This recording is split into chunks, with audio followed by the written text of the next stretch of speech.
All right, football is where we begin this Tuesday edition of the SportsMax Zone as we dial in on Jamaica's top flight, the Ray and Nephew Premier League.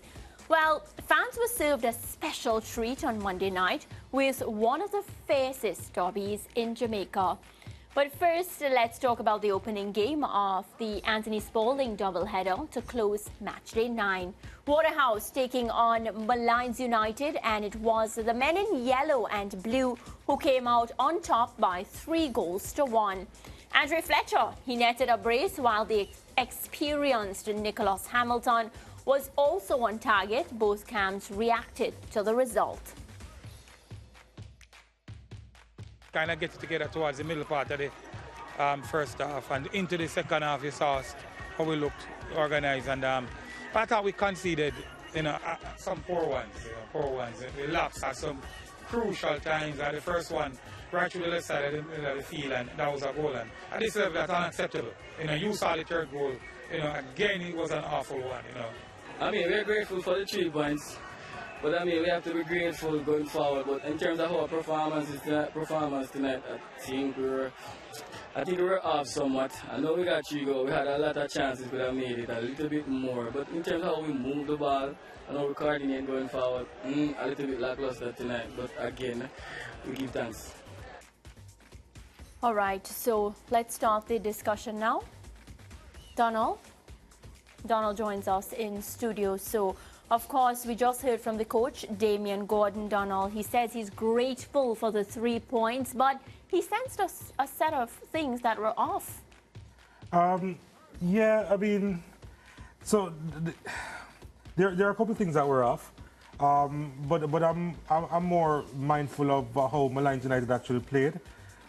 It's difficult to kind of read into the progression of Waterhouse this season, but the thing is that they had the opposition in front of them and they dispatched them.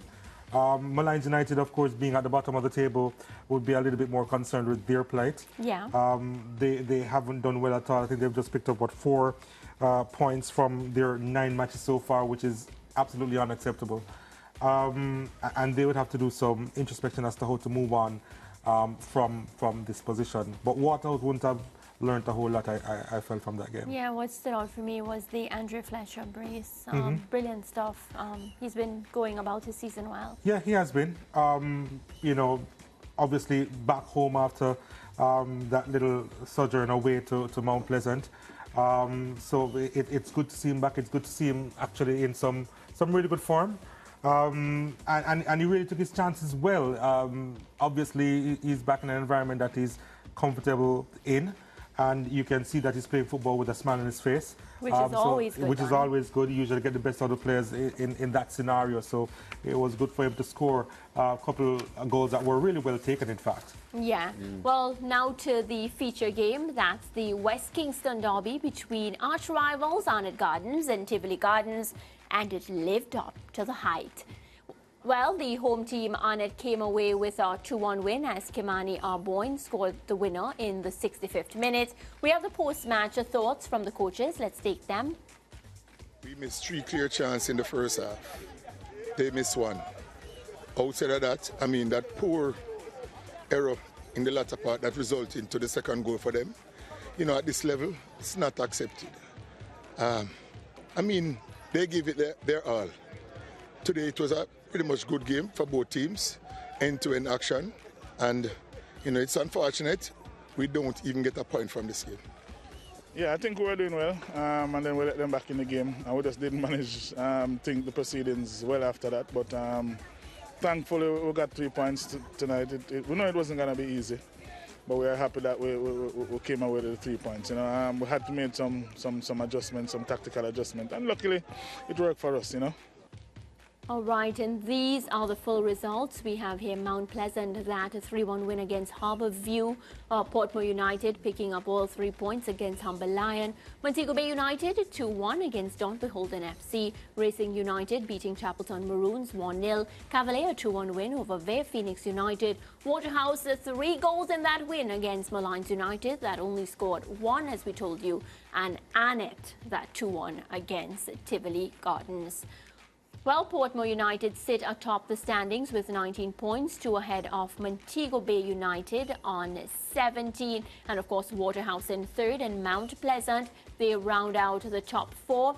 Of course, if you look to the bottom of the table, you'll see teams like Chapeltown Maroons, Racing United, Tivoli Gardens FC and Malines United. Well, I introduced him a short while ago, but there's no reason I can't introduce him again. The Donald Oliver, he goes by that name. He joins us on set. And for those of you that watch the JPL and schoolboy football, you know his voice very, very well. So, Donald, I feel like it's where we talk about the most mouth-watering match of the night. And it had to be Arnett, unless you disagree with me, as you usually tend to do. But, true, but I think potentially it would have been mouth-watering, but it wasn't of the highest quality, which was a little bit disappointing, having called the game. There are a couple of lapses there. I mean, we can talk about the positives in terms of what Warner Brown did. He's in some fine goal-scoring form for Arnett Gardens, of course, scoring against his former team as well. Right. But, of course, the decisive moment of the game was the go-ahead goal, Kimani Arboin with the hit. I'm not sure if we'll be able to play it back, but it's really Diego Hartningo should have done much, much better. I can't describe the type of save that he was trying to make. Here is the shot from Arboin should have been saved. It seemed as if it was reminiscent to what we see on a volleyball court in terms of him trying to dig it out, you know, and he went for it awkwardly. It was always going to be difficult for him to try and save it that way. I'm not sure exactly what he was thinking. I mean, this is a veteran of the game here, formerly of Waterhouse as well, and it would have been really disappointing for him not to have kept that. We see it again, Arboin lining up the shot, and he just didn't get his body behind the ball. An attempted save like that, you've got to get your body behind the ball. But even if your body isn't behind the ball, like that's no way for you to try to push that ball around the corner, or push it around the post. He should have done much better with that attempt. But you know, it was that kind of game. He almost got the indication based on the flow of the game that probably a mistake would have decided it. Yeah. And so said, so done. Yeah, of course. And you know, Arnett now with this win, they sit 6th on the table with 15 points. Based on what you see from this team, right? Do you, Donald, and I mean you commentate on the games match after match, would you have expected Arnett at the start of the season to be a bit higher up? I'm not sure.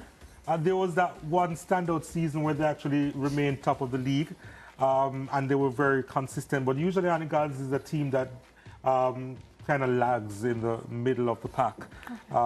They have won the title. Hot in the playoffs. Yeah, and get hot in the playoffs. They've won the title after finishing 6th. Okay. And they would have gone to the playoffs and would have won the championship. So that's a typical Arnett Gardens team. They find their form late. They're usually not as consistent. They're probably the most dangerous, especially when they are unsung and when they are clicking. But I don't necessarily have expectations of them to actually remain at top of the table for the duration of the league. What's going wrong with Tivoli's offense, though, Donald? Because defensively they haven't been bad, in spite of the goalkeeping howler just now. But they've conceded only 7 goals. Portmore, the tournament leaders, have conceded 7 goals. So too have Cavalier and Mount Pleasant. So defensively, they haven't been bad. But they haven't been scoring goals, just 4 goals from 9 games. And that is the reason why they're in the relegation zone at the moment. I think just a number of things that are missing for them. They would have, I know he's not a striker, but missing Pennycook is a big deal, I think, for Tivoli Gardens. And I'm not sure if they've been able to get that right. He was used as a mad marker almost in the middle of the park, and I think they've lost quite a few midfield battles this season. I think that's been a critical part of it. And then do remember at the start of the season, Justin Dunn would have been taken out of the heart of defense to lead their attack, scored 16 goals in the process as well. Yeah. So you're talking about the fact that they didn't have a lot going forward. There is Dunn providing the assist for an Anthony Nelson, who is finding a great pass. Wonderful pass. Finding a little bit of form. I mean, 2 goals in 2 games is, you know, it's a small sample size, but he'd want to continue with that. Anthony Nelson, not a prolific goal scorer. I think he scored probably about 5 goals in about 30-odd, 40-odd games for Tivoli Gardens. So he certainly hasn't been as prolific as he was at the schoolboy football level. And even then, he was behind Warner Brown, who would have been his teammate at Stats. But yeah, I think quite a few things have gone wrong for Tivoli Gardens. It's not... Obviously, with last night's game, they actually created the chances, but they just couldn't convert. Jerome Waite admitted after the game that they need to go for a striker in the market because they are creating the chance, but probably a couple other tweaks as well that they need to make in order to score some more goals. Yeah, I know you lived in Harbourview for some time. Yes. I don't know that you're a Harbourview fan, but they're in some trouble here, Donald, because last season they finished just 1 spot above the relegation spots, albeit clearly because I think they were 8 points ahead of Treasure Beach and the other relegated team. But their season has started unimpressively again. And I'm not surprised. I'm not going to comment on whether I'm a Harbourview fan or not. I'm fans of most of the teams in the Premier League. But to be a little bit serious about it, I think Harbourview has found it difficult to get out of apathy. I'm not just talking about the players. I'm talking about even from how the administration has gone about. Even if you look at what they did in terms of being so comfortable in playing away from home for quite a few seasons. Yes. Harbourview appeared to have been, the compound appeared to have been a relic because we didn't see it for about 2 or 3 years. And it's good for them to have opened up their gates to welcome fans this season. So they've played a couple of games there already this season. But I think what we're seeing on the field is just a culmination of that, where I think they're just in first gear.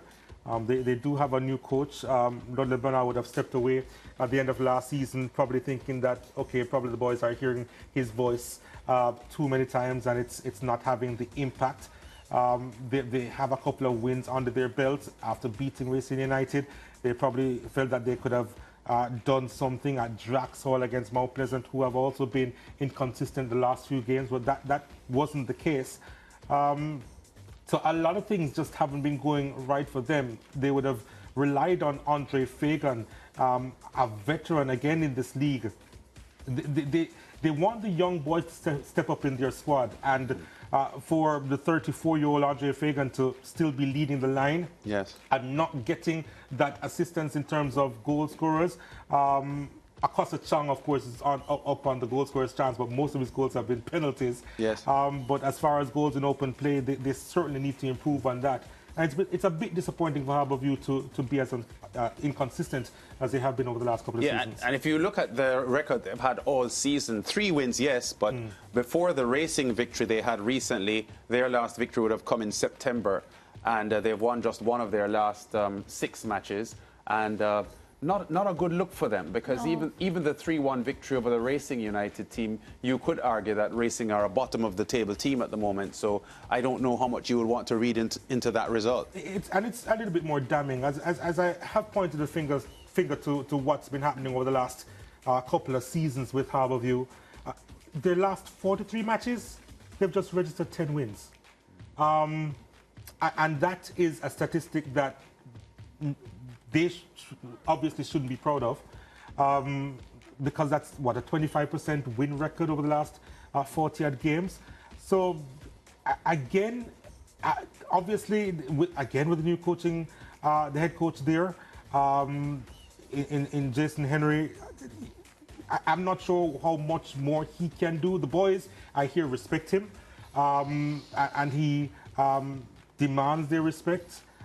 Usually a quiet guy on the sidelines. I'm not sure if that helps the situation, but that's just his demeanor, and the boys have responded to that, especially in training. Well, he's much more forthright in training, to be fair, but as far as on the sidelines is concerned, he's usually on the quiet side. I'm not sure if the boys respond to that well, But, you know, obviously he needs more time. I hear coaches say all the time that, oh, it's a long season, you know, and I hate that phrase because you want the season to just get on the way. You want them to find form. You want them to be scoring goals. I think they say that when they're making excuses. Because if they had started hot, they'd never say that. Exactly. But because there's a bit of slippage, they go to that and say, oh, it's a long season, or we can rebound. No, no, it's very difficult. It's called momentum. Once you slip and slide, it's difficult to reverse that. You know, at the top of the show, right? Nan spoke about something that had disturbed you. And not only the viewers, but I am very intrigued to find out because I don't know what happened. So can you just share it with us so we can get over that? All right, so we're going to show the clip shortly, right? But it's a discussion that has been going on for several years, and it came into the fore in that infamous Dintil technical game where there was a clash between the players and the referees. And I'd like to bring up the idea that respect goes both ways, especially on the football field. But because assistant referees and referees are the ones in charge and they have the power, I think it is actually up to them to calm certain situations down. And it disturbed me when I was watching this game and realized that there was a bit of a bit of discord, let's say, between the assistant referee and the players. And I don't know specifically what the player said. It could have been wholly disrespectful. But that's not the point, in my opinion. And I don't know the assistant referee to have exhibited behavior like that on a regular basis or a response like that. He could have been within his right in terms of, in the moment, feeling upset to respond to the player, especially if he feels that he has been disrespected. But it's a part of a larger conversation that we should have in terms of the dynamic between officials and the players. I've heard from both sides of the divide. I've heard from players. I've heard from referees who say all the time that they are being disrespected, and the players say that as well. So again, it just doesn't look good, especially when we're trying to export the league as not one for family and entertainment, but just in terms of values. Yeah, is there something to be said, though, Donald, about the culture of football in the country as opposed, because I've seen international football, I've seen the English Premier League, when players go up into referees' faces and shouting at them. I don't know exactly what they're saying to them, but it certainly looks aggressive and even menacing.